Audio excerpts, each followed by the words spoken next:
Is it just me, or is it not absolutely insane that the Drake vs. Kendrick diss track war ended over 4 months ago now, and it's been almost 6 months since the release of Like That? And I know that most people by now are absolutely sick of any discourse when it comes to this beef, but instead of focusing on the battle itself, I just want to take a look at what good old Drizzy Drake has been up to since he lost. And spoiler alert, some of it has been pretty questionable, to say the least. But before we get into the more deplorable actions of his as of late, I want to start by talking about his newest batch of singles he's been dropping through this whole 100 Gigs project. Rap game like my sleeping pattern, cause how the fuck I'm still up? Yeah. If you haven't been keeping up with Drake's catalog as of late, he's actually been releasing a handful of new tracks as well as some other behind the scenes stuff on his recently created 100 Gigs website. And there's admittedly some pretty cool footage for Drake fans on this site, like his recording of Furthest Thing and Trophies. But the main focus is definitely the 5 new tracks we got, those being It's Up with 21 Savage and Young Thug, Blue Green Red, Housekeeping Knows with Lotto, Circadian Rhythm, and No Face. And I'll just go over my thoughts on each of them real quick. Circadian Rhythm is definitely catchy, but at the same time doesn't feel like anything special from Drake at this point.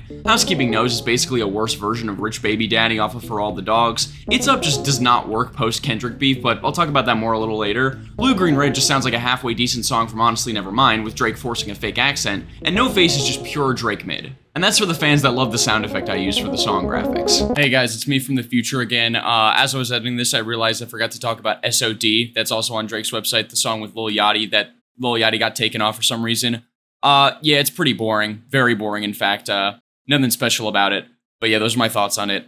Back to the regular video. But yeah, my overall thoughts on these tracks are pretty much the same as they are with every other Drake project since 2016. Some good moments, but mostly just average. But unlike a lot of other Drake records, this newest batch of songs are all charting relatively low for Drake standards. Now, a lot of that does have to do with the backwards marketing of 100 Gigs, with Drake releasing it on the website as I mentioned. But still, compare the chart numbers of these 3 tracks to the ones on Scary Hours 2, which literally debuted at number 1, number 2, and number 3 on the Billboard Hot 100. And as much as Kendrick's most hardcore fans are probably creaming themselves at the thought of Drake falling off with these sales, I really don't think it has much to do with the beef, if I'm being honest. More so, I think it's just the fact that people are really starting to get sick of Drake putting out the same type of music for years now, and the Kendrick beef was just the straw that broke the camel's back for the average listener. I mean, I can speak for myself as someone who is a big fan of a lot of Drake's catalog. This was the first time in a while that I heard Drake was dropping some new stuff, and I just straight up didn't bother checking it out at first, because I immediately knew that it was going to be the same boring Drake music that we expect from him by now. There's also the problem of what I like to call the J. Cole effect, where now anytime Drake tries to sound hard, throw out sneak disses towards Kendrick, ASAP Rocky, The Weeknd, etc., or talk about being the GOAT and how all these rappers are just jealous of the king on top, it will never hit the same after how bad he lost to Kendrick. Even on 100 Gigs, there's still lines referencing the beef and how Drake is supposedly still up, and it's like, bro,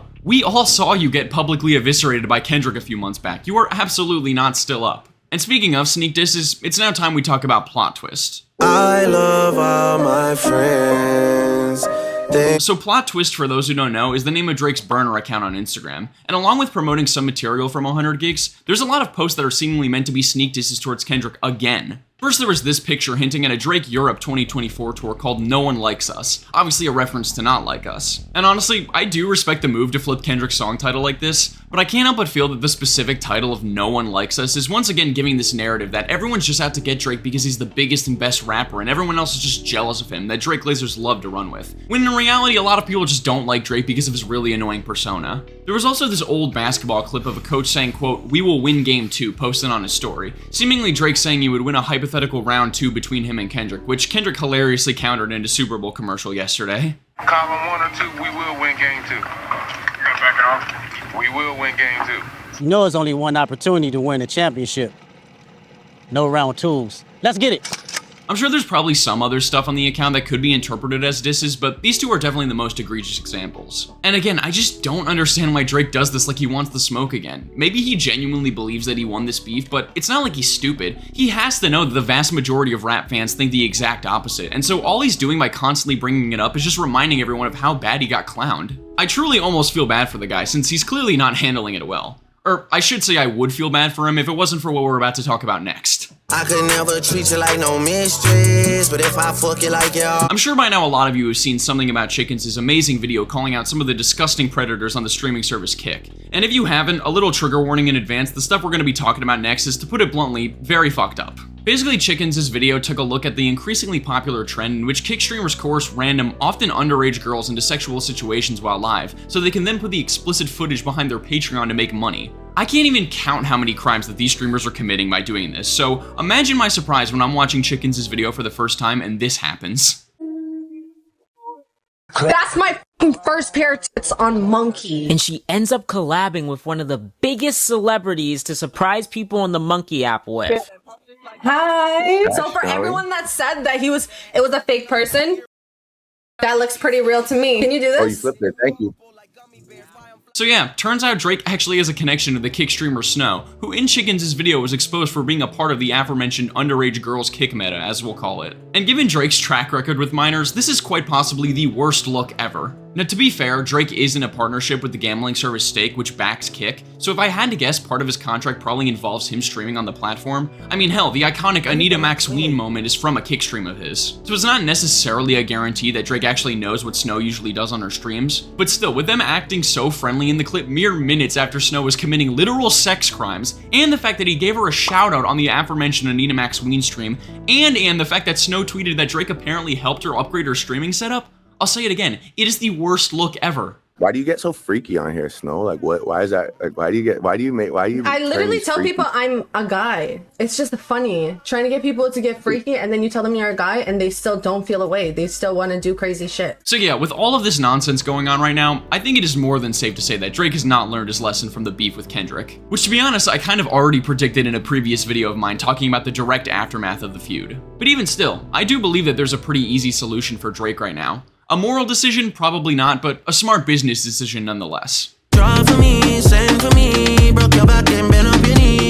what do I think Drake should do to repair his reputation? Well, the answer is actually pretty simple.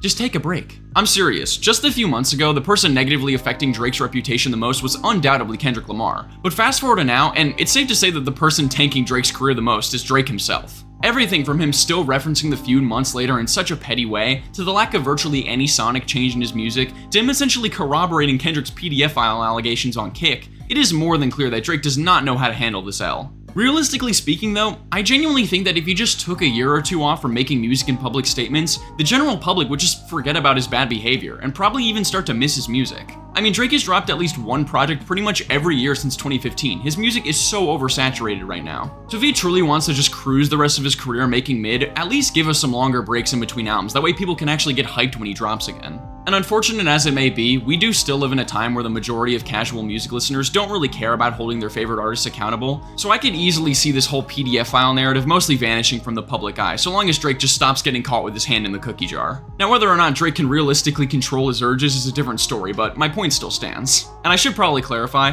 I don't necessarily want Drake to go this route, even if I think it's the smartest decision career-wise. Given everything I've learned about him these last few years, I think the guy is a total creep, and I really could care less if his career crashes and burns at this point. But I think it is still interesting to talk about, considering we may be witnessing the true fall-off of one of the biggest celebrities on the planet currently. No matter what Drake does in the next few months though, whether good or bad for his career, I think it is still safe to say one thing, as sad as it is. Drake truly has not changed.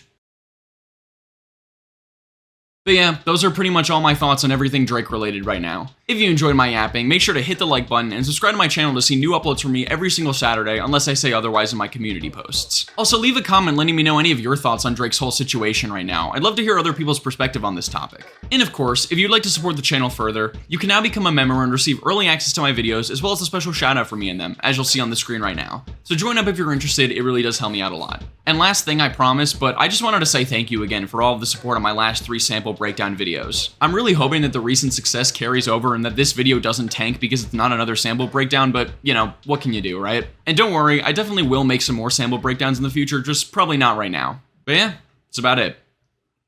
Thanks for watching.